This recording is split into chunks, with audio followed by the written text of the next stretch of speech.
湖南省枣阳市九连墩，工人在修高速公路时，意外挖出2座甲字形楚国大墓。当地传说，楚国金头大将军就埋在其中。九连墩大墓的考古发掘，动用了全省的考古力量，发掘出土了一座史无前例的巨型大马坑，还出土了一件主改身负货鼎。这件铜鼎是中国迄今为止在楚墓中发掘出土的最大铜鼎，大量的漆木器，大量的兵器配件，墓中出土的乐器组合也是所有楚墓中最齐全的一个。通过对大墓的勘探，考古专家意外发现了一个盗洞，但在接下来的考古发掘过程中，墓中出土的陪葬品却一件不少。难道盗墓贼只是进去看看，并没有盗掘里面的文物吗？随后，考古专家在2号大墓中出土了1300多枚竹简。此时，人们不禁要问：九连墩发现的这2座楚国大墓到底是怎样的关系？这些出土的竹简能否解开墓主人的身份呢？当地传说的金头将军是否真的存在呢？接下来带领大家走进本期视频《九连墩大墓之谜》。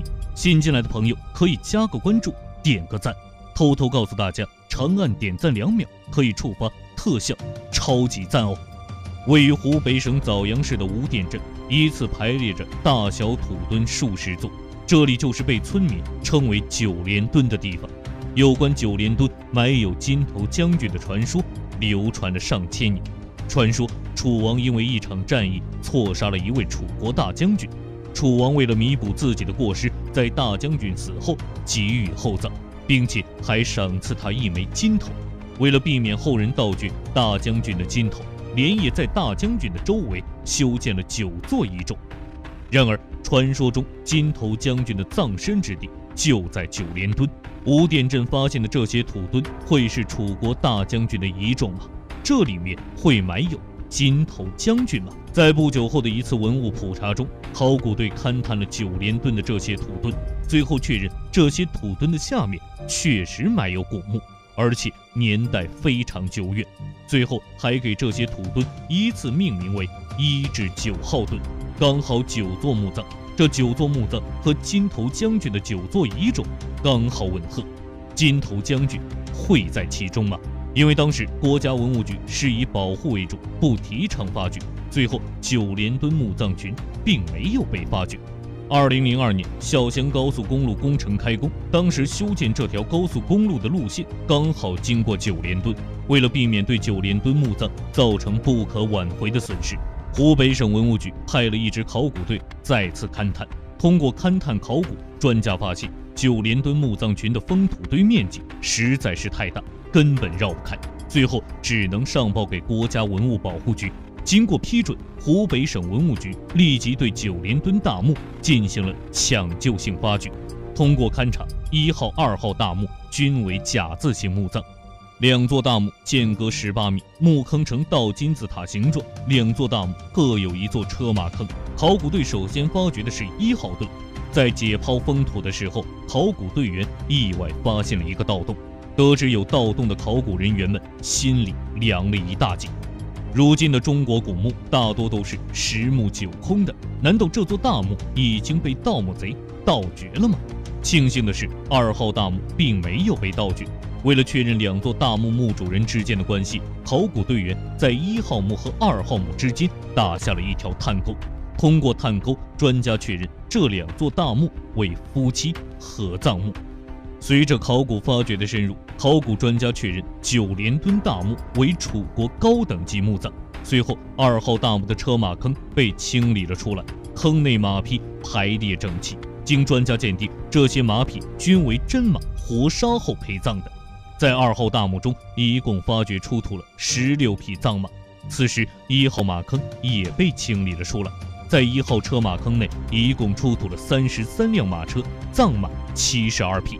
数量之多，在中国考古界都是绝无仅有的。随后，考古队员又在1号车马坑内发现天子驾陵，这种墓葬规格只有周天子才能享有，可想1号大墓墓主人的等级身份非同小可。这一发现似乎和金头将军死后被厚葬的传说不谋而合。随着紧张的考古发掘，九连墩2座大墓的主体结构也呈现在了众人面前。这里是湖北省九连墩大墓的考古发掘现场，工作人员在热气球上记录了陵园的完整样貌。这2座甲字形大墓为夫妻合葬墓，右边为1号大墓，左边2号大墓。2座大墓间隔18米，墓壁上各有14级台阶，在墓葬的前面各有1座车马坑。在1号车马坑中，考古队员一共清理出来了33辆马车，葬马72匹，数量之多，这在中国考古史上都是绝无仅有的。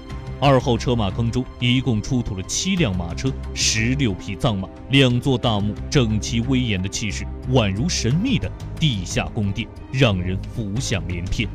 如此高规格的楚国大墓，人们不禁要问：大墓主人到底是谁呢？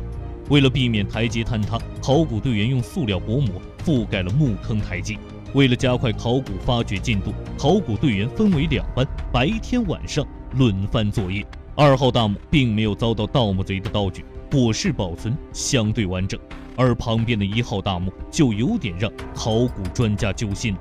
先前发现的盗洞直接打穿了椁室的盖板，盗墓贼是否通过断裂的盖板进入墓室了呢？1号大墓一共有5个椁室，最中间的就是主棺室。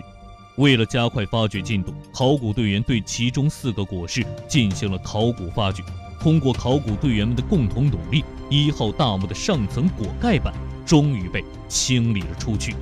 眼前的景象让考古队员们兴奋不已。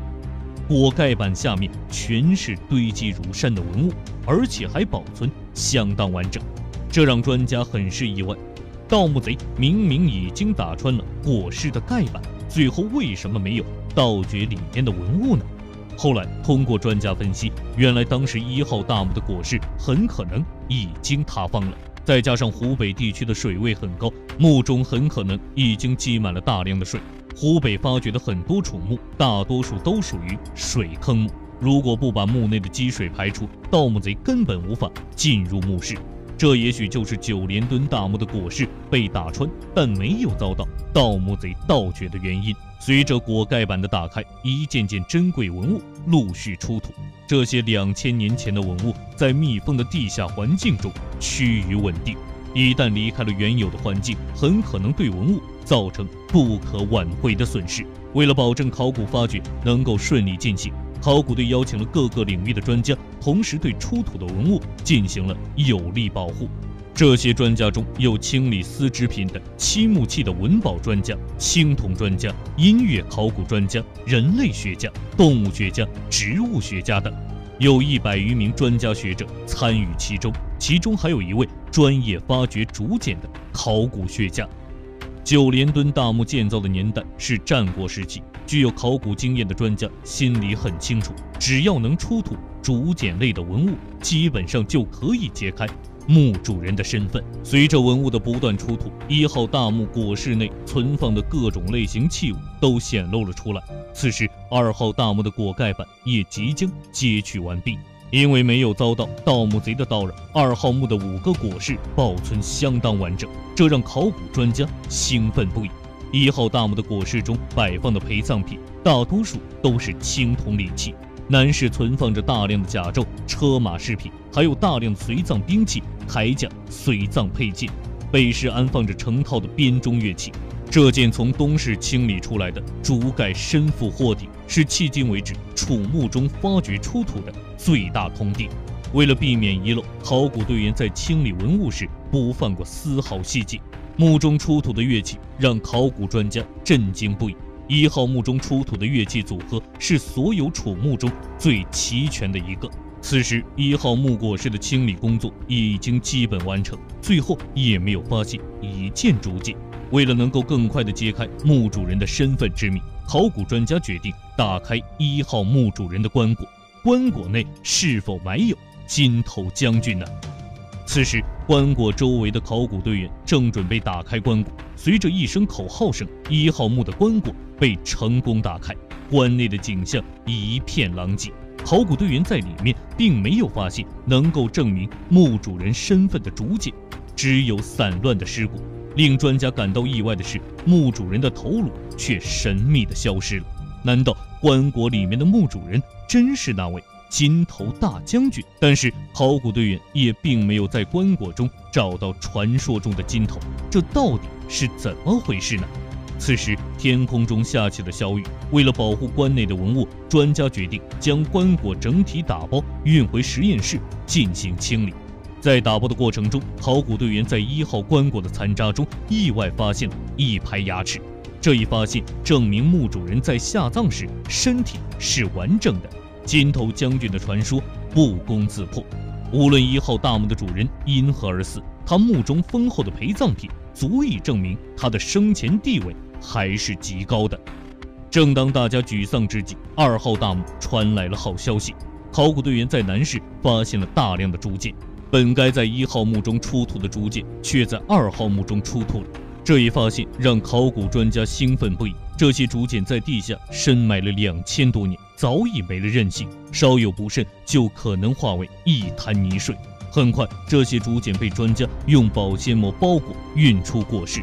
为了避免在运输的过程中脱水变形，考古队员立即将这些竹简送到实验室，等待进一步分析。考古队员一共在2号墓中出土了1300多件竹简，这些出土的竹简让专家激动不已。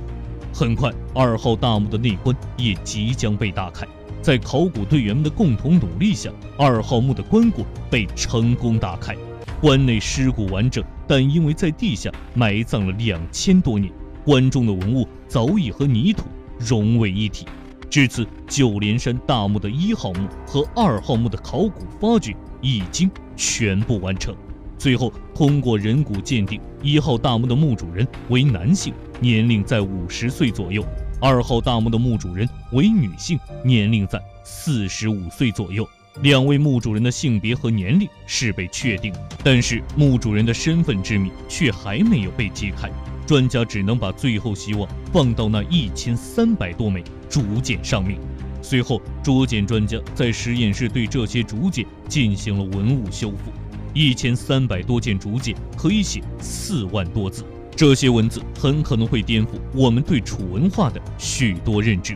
通过药水的浸泡，很快竹简上面出现了很多的花纹，但是并没有发现竹简上面有文字。通过拼接，专家认为这些竹简很可能是古人使用的垫子。